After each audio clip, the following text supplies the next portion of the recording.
I'm Dustin Grissom. And I'm Nick Evans. And we have your weekly broadcast for the week of Friday, January 31st, 2K14.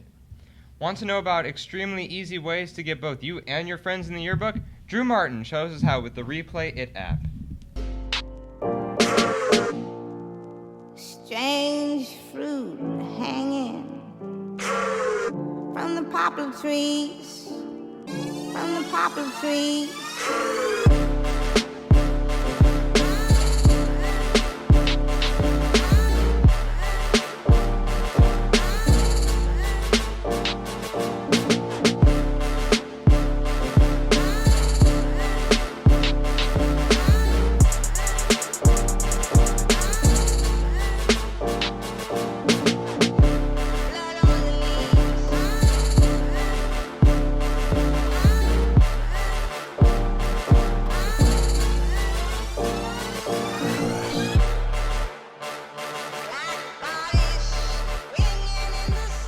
Thanks, Drew. That was awesome.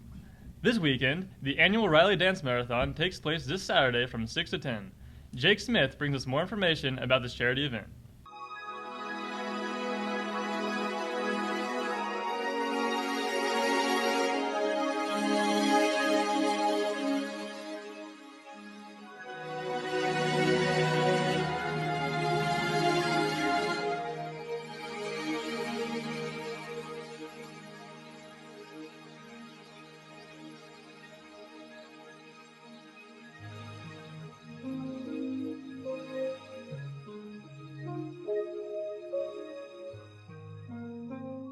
You've had a very front row seat to prejudice, haven't you? Very much so. Tell me something about that. In my case, it was fear, and just because, I supposedly had something in my body that nobody else had, or very few people had. And I think it's because you're different. I'm surprised we really have dogs nowadays because they're different. It's amazing how, you can accept a dog into your house, but you can't accept someone because of their race, their color or their religion or what they have in them.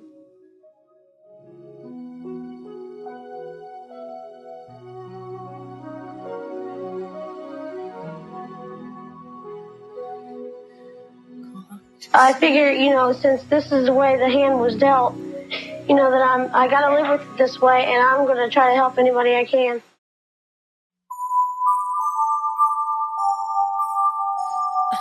I'm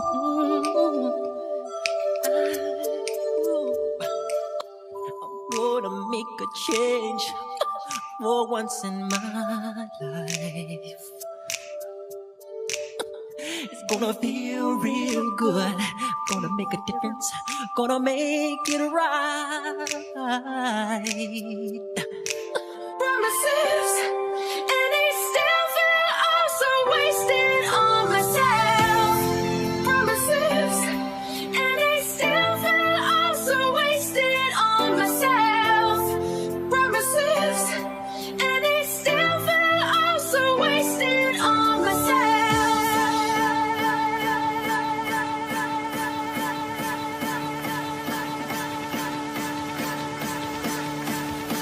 And they still feel oh so wasted on myself.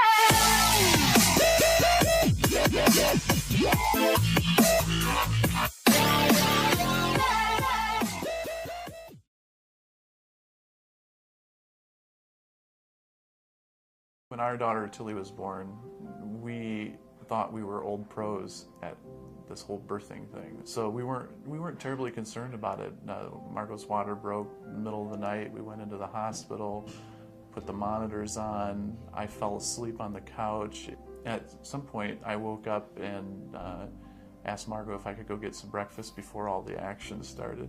The heart monitor for the baby was acting up. It's like they couldn't quite get her heart rate stable, or it just felt like something wasn't right. I came back to the birthing floor and all the nurses and doctors were rushing toward our room.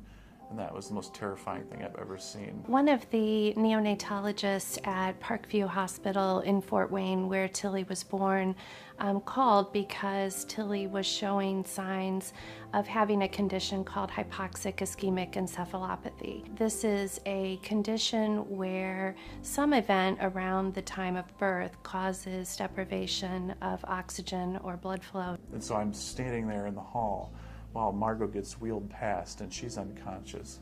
And I said, is she all right? And they said, she's going to be fine. And then they wheeled Tilly past. I said, is she all right? And they said, we don't know. We'll see it. It's going to take some time. And then I was like, okay, there's something wrong. There's something majorly wrong. At the time of Tilly's delivery, she actually had no heart rate, no respiratory effort, and the neonatologist at Fort Wayne very appropriately recognized that Tilly would be a candidate for whole body hypothermia. They said, we don't do this in Fort Wayne, maybe someday we will, but right now the closest place that does it's Riley Hospital. She was lifelined to Riley and the cooling was initiated immediately. While her father was driving to Riley to be with her, we were on the phone talking about participation in the optimizing cooling study. I said, if this was your child, would you say yes to this? And they said, absolutely yes. So it wasn't hard for me to make that decision. After Tilly's parents gave consent for her to participate in the study, she was assigned to be cooled to 32 degrees centigrade for 72 hours. There are 18 centers across the country that are funded through the NIH and are part of the Neonatal Research Network. And Riley has been a part of this pioneering research since 1991. I can't say this strongly enough. I don't want to know what would have happened without the cooling therapy, because I can't imagine it would have been better than this. Tilly's just the light of our family right now. Everything Tilly does is funny and cute, and we go outside and she's just running and happy and just so energetic. So we're just so thankful that we have this little toddler running around perfectly healthy. I think there is no doubt that, research in basic science is vitally important to our field, but when we are able to be part of clinical studies such as this one, we really have the opportunity to change clinical practice immediately. Every donation you make helps children, and you know that already, but I want you to know that it helped my child.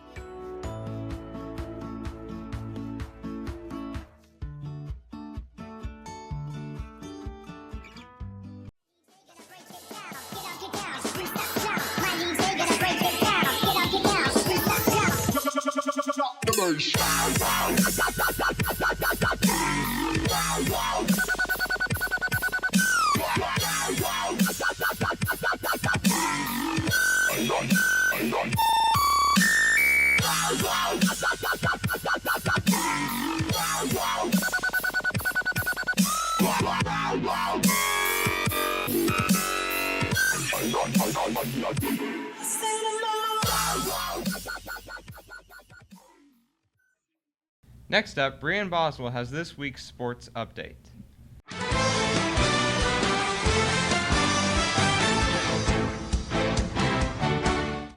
Hey CG, Brian Boswell here with your sports broadcast for the week. Last Friday night, the boys basketball team suffered a loss against Ben Davis. The ending score was 54-58. The wrestling team placed 4th in the MIC tournament last week. The boys swim team competed against Franklin at home last night. Tune in next week for results. On Saturday, the girls team took on Ben Davis, winning 51-41. Tonight, the girls take on Lawrence North at home. Be sure to come out and support the Lady Trojans tonight. Thanks, CG. See you next time. And that's all we have for you today, CG. Adios. Bye.